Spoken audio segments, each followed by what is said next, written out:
AITA for not paying child support? My ex-wife, 35F, and I, 30M, divorced 2 years ago, and we have 2 kids together, aged 6F and 8M. I pay a substantial amount of child support each month, which is supposed to cover their living expenses, food, clothing, school supplies, etc. Recently, I found out that my ex-wife has been using a large portion of this money to fund vacations with her new boyfriend. They just came back from a week-long trip to Disney World, and this isn't the first time they've splurged on lavish trips. Meanwhile, my kids have mentioned that they often eat ramen noodles for dinner and that their shoes are getting too small. In response to this, she bought them dollar store flip-flops that fell apart the same day. I was furious when I heard this. I felt betrayed and couldn't stand the thought of my kids being neglected while she was off having fun. So, I decided to take matters into my own hands. In a fit of rage, I told my ex-wife that I would be withholding child support until she could prove the money was being spent on the kids. She didn't take me seriously, so I went a step further. Last weekend, I picked up the kids for my regular visitation. Instead of taking them home on Sunday, I kept them with me and sent my ex-wife a message saying that she wouldn't see the kids again until she refunded the money she wasted on vacations and could prove she was spending child support correctly. I know this was extreme, but I felt desperate and wanted to protect my kids from her irresponsibility. My ex-wife is now threatening to call the police and take me to court for kidnapping, but I genuinely believe that what I did was in the best interest of my children. I plan to take this to court to get a modification to ensure the money goes directly to the kids' needs. So, AITA for withholding child support and taking drastic measures to ensure my kids' well-being? I know it sounds crazy, but I felt like I had no other choice. Am I being unreasonable here? And now to the next story, Story 2. AITA for going off on my sperm donor after contacting me 31 years later looking for sympathy. There's a lot to put here, but I'm gonna explain things as best as I can. Me and my sperm donor have a very strained relationship. From the stories my mother told me, he used to do drugs a lot before and after I was born. She told me that while she was pregnant with me, he never once helped her do anything. He took her money, made her cook and clean, and treated her like shit. He even allowed his friends and family to treat her like shit. After I was born, he got worse until he just took everything, his stuff and all of the money. He left my mom $38 to use to take care of me, and left. My mom told me that when he left, he looked at her and then me and said, "She'll be all right," then ran off down the road like a fool. King Drifter. There were a few times he came into my life trying to be involved, but they were all big letdowns. Nothing to sing home about. So, fast forward to yesterday, I get a message from him on FB Messenger with him saying, "I love you." I was confused and basically just asked really blunt questions of what he wanted. He told me he wanted a father-daughter relationship and that, when I'm ready, let him know. I will admit Reddit. I saw red and the 31 years of built-up anger, rage, and sadness exploded like a dam. I went off. I told him he was a terrible father and that he walks around caring about other people's kids and preaching about how God wants us to do this and that, but he could never follow those teachings and do right by me. He ignored every single attempt I made to get him to recognize that he didn't do right by me. He flipped everything around to make it seem like he's the victim. He even had the nerve to shame my mother for choosing me instead of him. I was a newborn. I needed her, but all he cares about is himself. I left him a long message pointing out his faults and how he needs to better himself, then called it a night. About 2 days later, he messages me while I was playing Fallout 76 with my friends and tells me to grow up and that I don't know anything about him. Yeah, no shit. You left me, dumbass. He then throws in a curveball by telling me he has cancer and that if I don't want a relationship with him, then it's basically my loss and he'll pray for me. Now, I will admit I may be an asshole on how I went off on him, but I feel like my feelings are warranted. His side of the family doesn't care about me. His mother preaches God to me every time she calls me on my birthday and pressures me to have children because I have yet to give her grandbabies. I'm not against having children, but I'm enjoying life before I focus on caring for a little human. His sister used to make fun of me and call me a football player as a baby because I was a chubby baby. Ironic since her daughters look like pit bulls. They don't even try to get to know me. The only time I matter is my birthday, and that's if they care enough. So people of Reddit, am I the asshole for going off on my dad? Small update. I originally posted this in the comments because I'm new to this, so I apologize. First off, thank you to everyone who left a comment, and to those who are finding this story and are still leaving comments.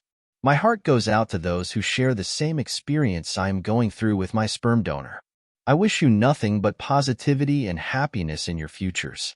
And the advice you gave me, I am very thankful for it. You've given me the steps I needed to block the toxicity out of my life for the future and now. I thank you all. Now for the update. Me and my mom read some of your comments, and she thoroughly enjoyed your thoughts on her ex. This update is small, but it sheds some more light on my sperm donor. He messaged me a little after I posted this. I guess he felt I was talking shit about him, heh. So I asked my mom more about my sperm donor, and she told me that him lying, gaslighting, manipulating, and playing victim is his whole MO. She said he did it a lot before she had me. One story she told me was how when she was pregnant with me, she had to walk 2 miles from home to the grocery store then back while carrying all the groceries. I was shocked because I thought he would at least help her, but she told me he always sat on his ass watching TV and didn't do anything to help. She then told me how after she was busy taking care of the house, bills, chores, and dinner, he expected her to give him some. I looked at my mom and legit said, "Mom, I love you, but you could have had someone better." She just laughed and agreed with me. We spent the day just talking and bonding. The last story she told me of him is how he put me in danger. She told me that she had left me with him because she had to work and handle some errands. Well, this POS took me with him to a crack house and just left me in a room with some random female while he went and got high. We were there for hours. When she hadn't heard from him, she, my aunt, and my grandma, her mother, went looking for us, and they somehow by chance found us. She saw me in the arms of a crackhead woman who took care of me while he was high off of his ass. She was furious. After that, she never trusted me around him ever again. After hearing this story, I'm feeling so many emotions, but it has cemented my dislike of him, and I most definitely am going infinite in C. I have him blocked on FB, and will have him blocked on my phone permanently. I do have siblings, or I guess half-siblings. We have different mothers, but we all share his genes. I don't have a good relationship with them, and they all act equally childish and entitled, but that's a story for another day. I don't know if he's told them about his issue, but I'm going to assume he has since he was pretty comfortable messaging me like he didn't abandon me. Whatever makes them happy, I guess. Not my boat to ride on. They haven't messaged me, which I'm grateful for. I'm too tired to deal with their childishness. I did, however, get a message from some woman who I later found out is his wife. I guess she felt like she had the right to talk down to me like she's my mother. I just sent her the middle finger, called her a bunch of names. My favorite is ugly Chewbacca-looking head ass. Stay in your lane. You're not an upgrade, you're the downgrade he settled for, then blocked her. I then got emails from FB telling me I got messages from him, but I ignore them. I'm tired of dealing with this man-child's games, so I'm choosing to move on. As for his side of the family, I'm going in C. I get a strong feeling that if I ever met his side of the family, I would probably go through abuse, name-calling, and what I like to call third child/black sheep syndrome, and I'm not up for that. I have my wonderful mother, and to her, I'm her number one. All I need is her. I'm sorry if it's not a decent update. A lot is going on, and I'm mentally tired from everything. If anything else happens, I will update. Thank you all again, and God bless you all, and have a wonderful day/weekend. Now to the next story, Story 3. AITA for telling my boyfriend he'll have to do his own laundry? I, F23, have been talking to my BF, M23, about possibly moving in together when he finishes uni next fall. Currently, I still live and work in my hometown. He has a job lined up in a town nearby, and I could definitely continue my career there. My worry has been that, were we to move in together, household chores would be unequally distributed. I've dated guys before that essentially made me their mommy and expected me to keep the house clean. I vowed to never let that happen again. My BF isn't bad when it comes to chores. I think the main issue is that we have different cleanliness standards. I'm pretty organized and cannot feel good in my space if it's not clean. I truly don't think I'm too demanding. BF is just a bit messy. If I tell him to clean, he will, and he does about 80% of the cooking. Still, most of the cleaning falls on me just because I want my space clean, whereas he's okay with letting dishes sit in the sink for a couple of days, or leaving his clothes on the floor after taking them off. I want my space clean, but I also refuse to be his overseer. So I decided that the best course of action was sitting down and explaining my demands, as well as creating a chore chart that had to be kept to. It seemed rational to deal with this now, before we actually move in together, to avoid any arguments. So I sat him down and laid out my expectations.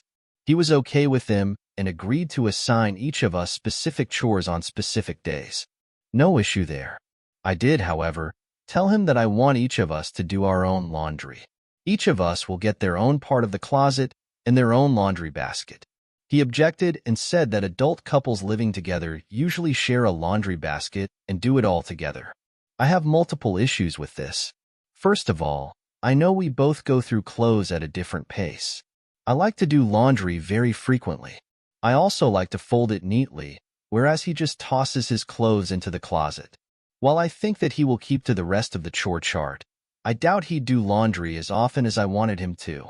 I like the idea more of each of us paying attention to our own clothes. He seems a bit upset with this.